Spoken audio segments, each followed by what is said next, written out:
Welcome. The Final Fantasy XIV holiday, Moonfire Faire, is really just a beach party where people wear next to nothing because it's hot as an oven, and do even less.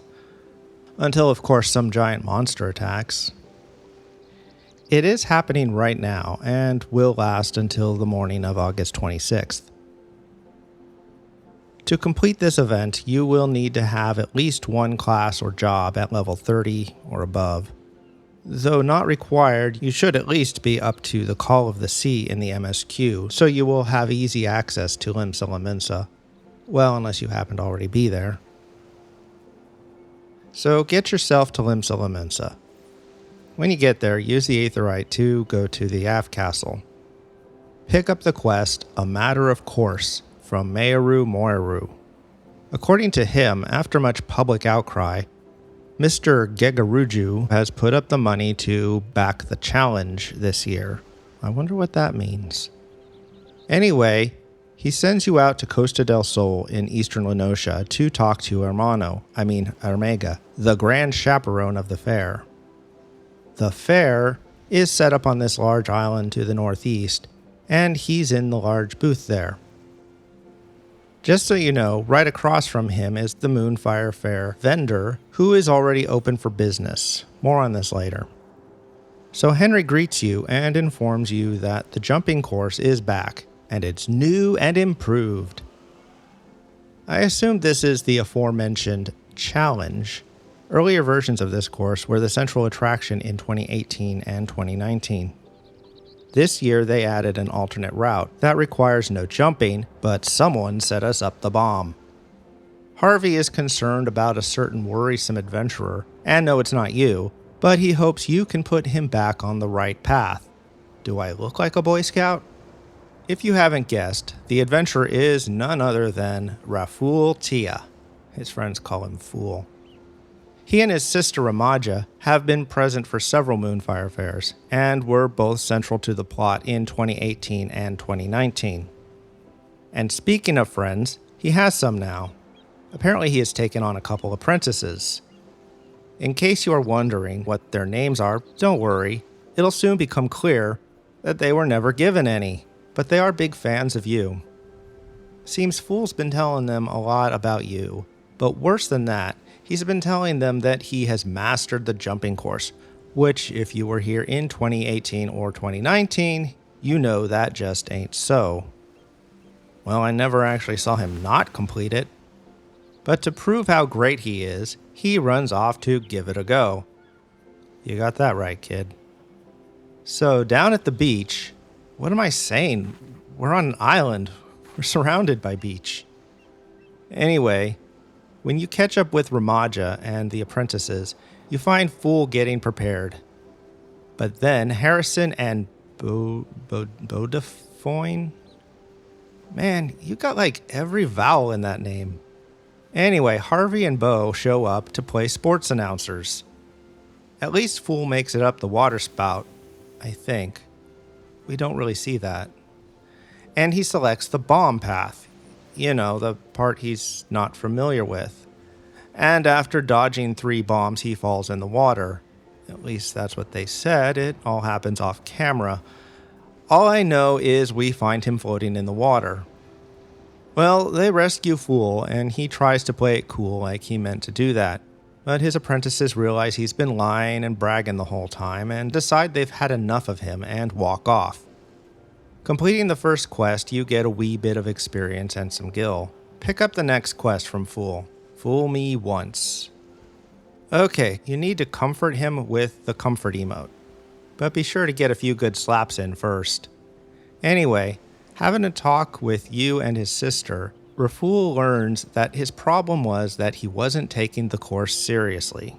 That's funny, I thought it was that he was a lying, cocky little because Beavis here tells him pretty much exactly that. So anyway, Maja suggests he try again, but seriously this time.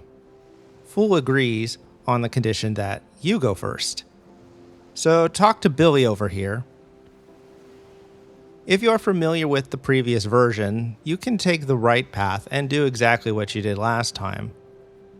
I personally find jumping on the square in the middle here easiest, and then taking the planks on the left. The left path is just zigzagging through small walls while avoiding bombs. I found this part pretty simple, as bombs are relatively few. Wait for the nearest one to explode before you go, and be aware of those ahead. Hide behind walls if you need to. When you get to the end of the first leg, be sure to talk to Hildalana before you drop down. The new leg is on the right from where you drop down. There can be a lot of bombs in your way, so try and wait for a clear path and plan your way around them. But sometimes bombs just don't work. I mean, I've been standing on them and they explode and nothing happened to me. So sometimes just getting a little lucky helps. Again, I prefer the jumping, it's just more controllable and predictable. These two on the left you really can't fall through. When trying to land on long skinny parts, position yourself so you have a long landing area. When trying to make short jumps, you can angle yourself against the wall to help shorten up your jump. When you get to this ledge, don't even bother jumping to the right, just jump up. At the top, talk to Pobieno, and you turn to see R'fhul has actually made it quite far, and is about to dodge the last few bombs. You give him one last word of encouragement, and I guess he does it. Of course, the whole thing happens off camera. He's feeling a little peaked after all that, so he asks you to go tell Maja he did it. Oh, and as for the third leg, that part is entirely optional, but I should mention the Faire adventurers. There are two of them. One at the beginning and one before the second leg.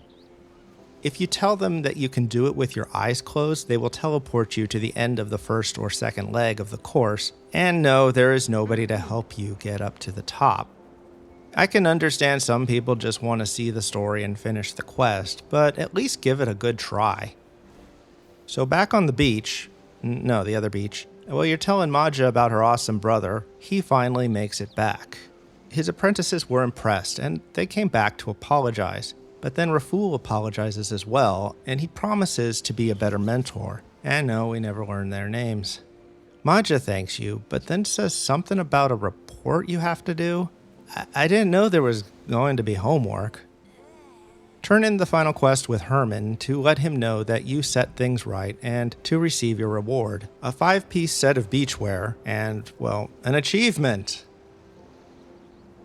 The outfit is, well, of course, a bikini with a cover-up. Well, on female characters it is. The back looks kind of nice, and the shoes are kind of stupid-looking wedges. And on male characters, though they are the same items, the bikini magically becomes a pair of long board shorts. And the shoes are now basic sandals. The best part is probably the headband, and yes, it can be worn by Vera and Hrothgar. And the hands might be useful. It is dyeable.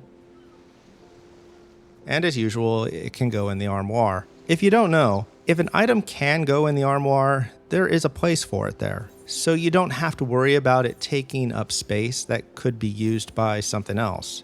So for the most part, if an item can go in the armoire, it's better to put it there rather than in the glamour dresser or your inventory. The Moonfire Faire vendor is right across from Henry, and everything is available for Gil this time, so no need to grind for special doodads this year. The summer bonfire is an outdoor housing item, so you can't use it unless you have a house, which means it's useless to the majority of players. Pinwheels sell for 19 gil each, and each of the other fireworks are 8 gil each. Since you can get them for gil now, this is a good time to stock up. These are consumables, so with each use, you lose one. These are not bound to you, so you can put them on the market board if you like. The sparklers last a good while, so you can do emotes with them. You may already know that if you use a firework and enter G-pose, the entire firework animation will cycle like emotes do. Something I noticed recently is that you can also do an emote and the firework will continue along with the emote.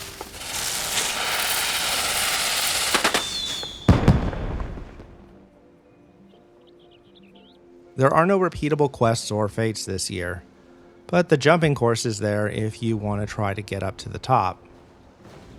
Remember, the Faire Adventurer can get you past the first bit, so you don't have to redo that every time you fall. And in case you are wondering, there is a shield around the whole thing, as well as a mount restriction when you are in the area. So no flying up to the top, you cheater. Besides that, you can roam if you want to all around the island and around the jumping course to see what NPCs are saying. There's Dangling Guy, and this couple here also seems to be here. And of course there are the fireworks shows, which occur regularly during in-game nighttime hours. These are viewable in Costa del Sol and the 3 starter cities. I also noticed this year they decorated this island to the south. I'm not sure if this is the first time or not. I just may have never noticed it before. There is a trope in many RPGs, especially MMOs, where many armor sets and items will appear vastly different on female characters compared to how it appears on male characters. WoW and Rift have received a lot of grief over this, but honestly it's not as common as people make it out to be. It's really only a few select sets, with the most off-sided WoW sets being from vanilla gear. Final Fantasy XIV is kind of known for changing pants on males into skirts or shorts on females, but there are also some odd choices. And then there is Terra, one of the most extreme examples. Some people are a little upset that this year's Moonfire reward follows this trope, though it is typical for these events. There has been a recent trend to rework certain gender-locked items, and I guess people were expecting something different. And some people want boys in bikinis and girls with surfboard shorts. The fact is, it would require more work, and thus time and money, to make both variations of the outfit work for both genders, and they might consider that too much effort for a holiday item. I don't want to invoke the cash shop here, but if it really costs that much more, they could go ahead and make 2 versions, give players a choice at the end of the quest, and then right after the event ends, put both versions in the shop, so if people want the other version, they can buy it. Not ideal, but it would give players options and offset the additional cost. Anyway, I hope you enjoyed my video. Thank you for watching, and please subscribe if you want to see more videos like this one. Goodbye.